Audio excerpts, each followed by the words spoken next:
بسم الله الرحمن الرحيم، والصلاة والسلام على رسول الله صلى الله عليه وسلم.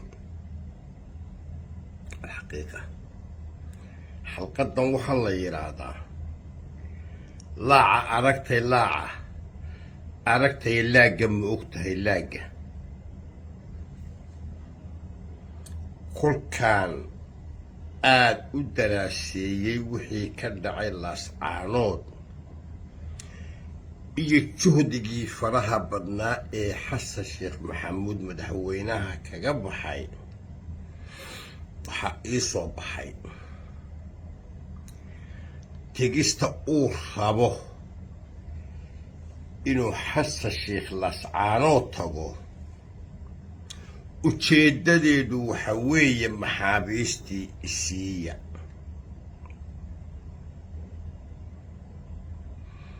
waxaad moodaa halkaa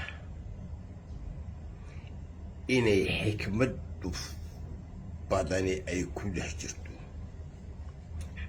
madaxweyne xasan baa la talinaya.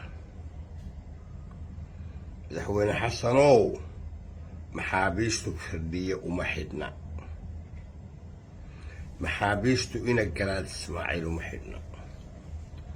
maxaabiistu ina garaad soofe uma xidhna. maxaabiistu ina garaad saleebaan uma xidhna.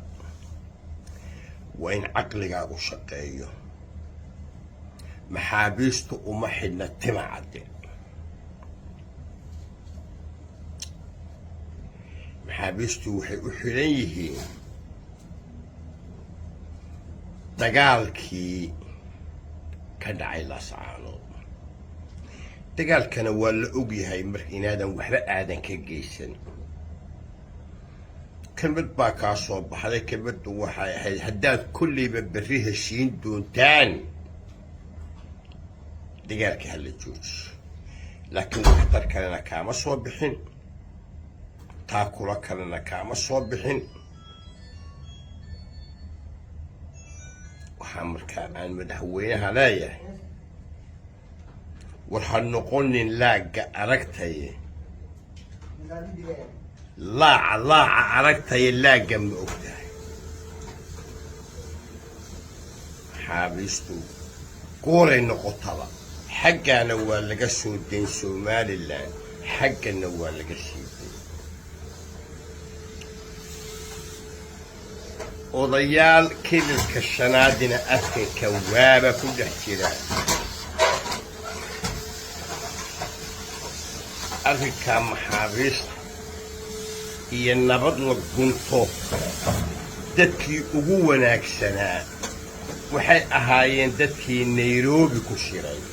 nafaasha wax walba markay isla garteen wixii lagu saxiixi lahaa baan cidina maandeed u haysan. maandeed aanu doonanno baa lagu soo gebagabeeyey. adna waxa aad doonaysaa xasanow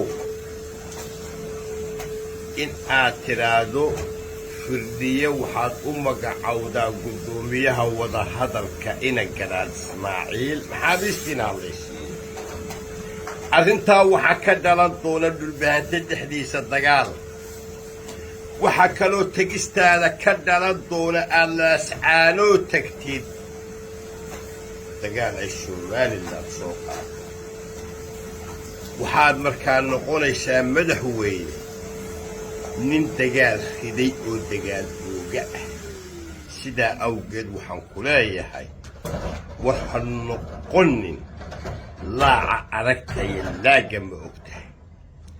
ujeeddada aad leedahayna waa mafhuum. mar haddaad xildhibaanadii harti waqooyi aad tiri laascaanood ha ka soo baxeen,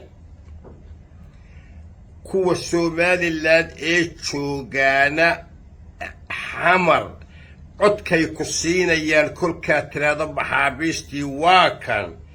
war arrinkaas iyo falsafadaasi iyo xikmaddaasi waa mid dhow oo aan tiir adag lahayn. ujeeddadaa dhammi waa mustaqbalka doorashada dambe sidaad kuwana kuraas uga heli lahayd kuwana kuraasta uga heli lahayd laakiin ma filaayo inay suurtoobayso markaa waxa aan ku leeyahay nabaddii oo guntanta wuxuuba bay ku filan yihiin reer somalilandna dagaal ma rabaan qoladan laascaanood aan soo arkayna dagaal ma rabto adigu dagaal cusub ha abuurin ciddii sidaa kugula talisayna waa cid kaa ridaysa laagga ee ma aha cid nasteexa kuu haysa marka anigu waxaan ku odhan lahaa soomaaliya madaxweynaheedii waa adiga anigu kuuma diidani inaad gobollada marto laakiin waxa aan diidanahay inaad dagaal ka rido war fariintaa xasan sheekh maxamuud iga gaarsiiyey qodobkaa intaasaan ku dhaafayaa alxaqiiqa firdhiye war u sheega maxaabiista inaanay kuu xidhnayn war u sheega inaad rabto inaad guddoomiyaha wadahadalka inaad u magacaabi doonto haddii alla idmo ina garaad ismaaciil war waa la ogyahay maxaabiistu adiga kuma xidhna ina garaad ismaaciil uma xidhna ina garaad saleebaan uma xidhna ninna uma xidhna maxaabiistani wax ka weyn 5 nin bay u xidhan yihiin waxaa 5 weyn ka weyn baa loo baahan yahay inay isu yimaadaan wax isweydiiyaan nabadda guntaan somaliland tagaan dadka daawaca ee lascaanood jooga mashaayikhdu ay wacyi geliso إلهي بقى قرآن كيسا كويري واستعينوا بالصبر والصلاة إن الله مع الصابرين صلاة دي بالصبر لقوه الرئيسية والصبر باللو بهاي تلادا قلو على قبضة يو تلادا وحلقة يا حلك وناكسن إفي آخر بوناكسن لكن ما والله إلاني بدنسي الدين كرين انت واني قاعد دارتي waxa aan laascaanood ku soo arkayay curyaanka ah ilaa firdhiya hawlyaraan iyo ina garaad ismaaciil kala kulmayn qodobkaana intaas ayaa ku dhaafaya alxaqiiqa somaliland dhinaceeda halkan iyo laascaanood maxaabiistu xaq bay leeyihiin meydku xaq buu leeyahay meydka waa in la asturo si wanaagsan loo aasto maxaabiistana waa in la dhaqaaleeyo in la dhowro in la ilaaliyo in xuquuqdooda la siiyo waxaan xaq lahayn adduunyada ma jiraan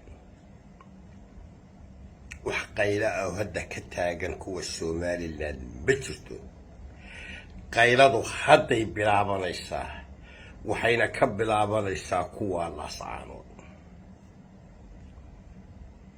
waxa aan leeyahay dhulbahanta waa 1 hartigii meesha ka dagaalamay waa 2 daaroodkii meesha ka dagaalamay waa 3 intii naasi intaa rag odayaala iska soo saartaan arrinka maxaabiista ha laga tashado tala wadareed ha lagaga tashado waan ogahay dadkani way nabdayaan dadkani waa ilma abti dadkani waa ehel iyo xigaar anigu marka lascaanood joogay kuyuuba maxaabiista loogu jiray kuyuu dumar iyo rag iyo dhalinyaro dadkaasi cuntay sideen booqashay u socdeen waa qaraabo dhow waa ehel waa raximkii diintu sheegtay mar haddiiba arrinku sidaa yahay sii diintooduna dadkaas aan soo sheegay ee meesha ka dagaalamay dee war ha ka tashadeen qodobkaana intaas ayaan ku dhaafayaa alxaqiiqa xalqadaydii shalay waxaa ku jirtay qorshaha muqdisho hadduu fashilmo telefoonku waa ina cambaashin waa laa shak xamuud garaad madax dhaqameedkiisu oo ina garaad soofe weheliyo waa ina cambaashe iyo telefoonkoo lagula hadlo waa balaambiyooda shalay bay wax khasaareeyeen berri khasaarihii bay khasaare ku darayaan waxaasina wax shaqaynaya iyo wax ummad lagu hago iyo wax ummad madax dhaqameed lagu noqdo ma aha aan gebagabeeyo firdhiyow candhuuftaada laq